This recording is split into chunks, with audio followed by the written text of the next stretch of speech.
గత తెలంగాణ ఆంధ్రప్రదేశ్ ప్రభుత్వాల గురించి ప్రత్యేకంగా చెప్పనక్కర్లేదు. అప్పటి ముఖ్యమంత్రులైన కేసీఆర్, వైఎస్ జగన్మోహన్ రెడ్డిలు ఇద్దరు ఒకరికి ఒకరు సహాయం చేసుకుంటూ 5 సంవత్సరాలు ముందుకు వెళ్లారు. కేసీఆర్ గారు వెళ్లి వైఎస్ జగన్మోహన్ రెడ్డి ఇంటి దగ్గర భోజనాలు చేసేవారు. వైఎస్ జగన్మోహన్ రెడ్డి వచ్చి కేసీఆర్ గారి ఇంటి దగ్గర భోజనాలు చేసేవారు.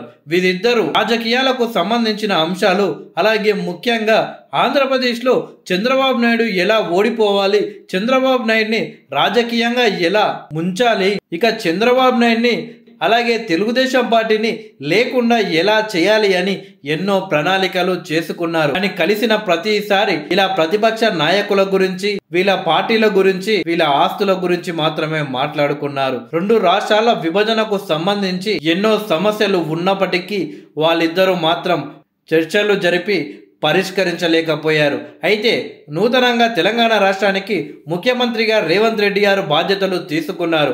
ఏపీకేమో చంద్రబాబు నాయుడు గారు బాధ్యతలు తీసుకున్నారు. వీరిద్దరు కూడా రాష్ట్ర విభజన సమస్యలపై ఫోకస్ చేసినట్టు తెలుస్తుంది.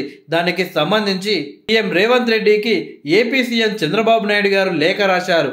విభజన సమస్యలపై చర్చించేందుకు ముఖాముఖి భేటీ కావాలి అని లేఖలో వారు పేర్కొన్నారు.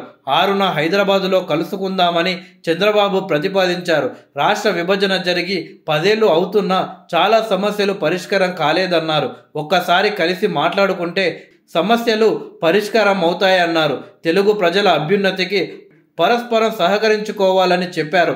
ఉమ్మడి అంశాలను సామరస్యంగా పరిష్కరించుకుందామని తెలిపారు. ఈ మేరకు ఇద్దరం కలుద్దామని రేవంత్ రెడ్డికి చంద్రబాబు విజ్ఞప్తి చేశారు. కాగా ఏపీ విభజన సమస్యలపై సీఎం చంద్రబాబు ఫోకస్ పెట్టారు. కేంద్రంలో కూటమి ప్రభుత్వం ఉండడంతో ఉమ్మడి సమస్యలను పరిష్కరించేందుకు ప్రయత్నం చేస్తున్నారు. హైదరాబాద్ వేదికగా కసరత్తులు ప్రారంభించారు. ముందుగా తెలంగాణ ముఖ్యమంత్రితో మాట్లాడాలని ఆయన నిర్ణయించారు. ఇందులో భాగంగా తెలంగాణ సీఎం రేవంత్ రెడ్డిని కలిసి మాట్లాడాలని నిర్ణయించుకున్నారు. ఈ మేరకు కలుద్దామని వారు లేఖ రాశారు.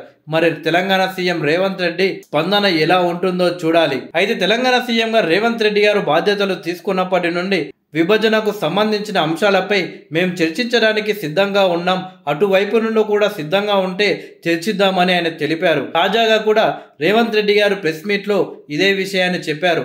అవసరమైతే చర్చలతో చేసుకుంటాము, లేకపోతే కేంద్రం కూడా ఉంది కదా వారితో చర్చిస్తాము, అలా కూడా కాకుంటే కోర్టులు ఉన్నాయి కదా అని రేవంత్ రెడ్డి గారు చెప్పిన విషయం తెలిసిందే.